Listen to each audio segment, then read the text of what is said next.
मला ठाऊक आहे, शत्रू तुला हानी पोचवण्याचा प्रयत्न करतोय, पण मी त्याचं रूपांतर तुझ्या भल्यासाठी करतोय. चिंता सोड आणि आता शांतपणे ऐक.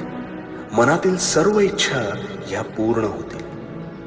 नियतीनुसार इथे हिसकावून खाणारा कधीच सुखी होत नाही आणि वाटून खाणारा हा कधीच दुःखी होत नाही. म्हणून वर्तमानात तू निस्वार्थ कर्माचे रोप लाव. कोणाच्या आशेवर अथवा मदतीला अवलंबून राहू नकोस, कारण त्या रोपावर येणाऱ्या फळावर अधिकार हा फक्त आणि फक्त तुझाच असेल.